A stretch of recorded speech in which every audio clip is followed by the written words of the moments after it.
most human beings are only living at about 40% of their capability. So the mind has a governor, like a car.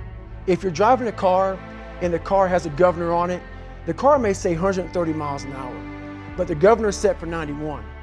Once that governor sets in, you get to 91, that car starts doing this. The car wants to go. The car wants to go, but that fucking factory said, we're not going past 91.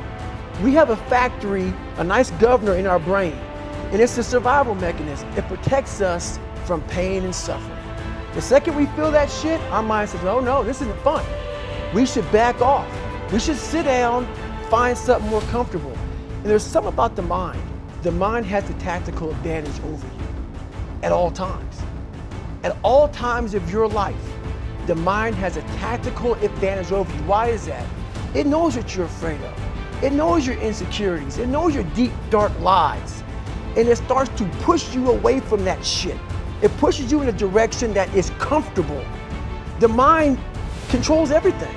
So what I realized was that when I was growing up and I was 300 pounds and I got all fat and I got all insecure, I realized that my mind kept taking me in this direction. When things got uncomfortable for me, when I was facing my insecurities, I was facing my fears, my mind said, oh no, we got the tactical advantage. We need to get you, separate you from this feeling over here. Life's all about feelings. We want the happy feeling. We don't want that feeling of this sucks. Why am I here? And you don't have any, so you can't answer those questions, so you leave.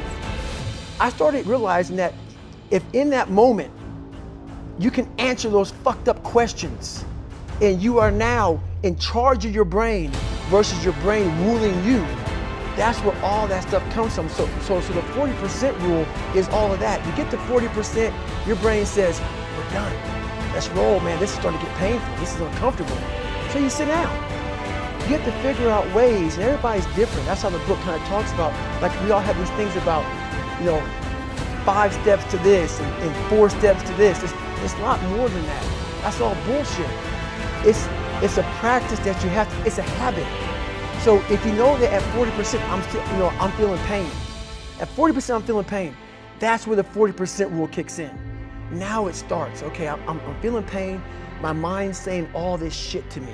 It's saying get out of here, run, flee. The fight or flight kicks in. Okay, we're done. We're not good enough. It starts telling you all these things. You start to believe it because the mind controls all. This is the time where you have to gain control back of your mind. It's okay. Let me see if I can go 45%. And once you start giving yourself more and more hope and start realizing, okay, the mind starts to be, okay, what are you doing? We're supposed to be going right and you're going left. You start then controlling your mind. Start finding more in yourself. And then it goes from 40% to a lot further than that. But that's the start of it though. Get to the spot where your mind is saying stop. Wherever that is, you gotta get there first. And then that's when that shit starts to work for you. You gotta control yourself in that moment.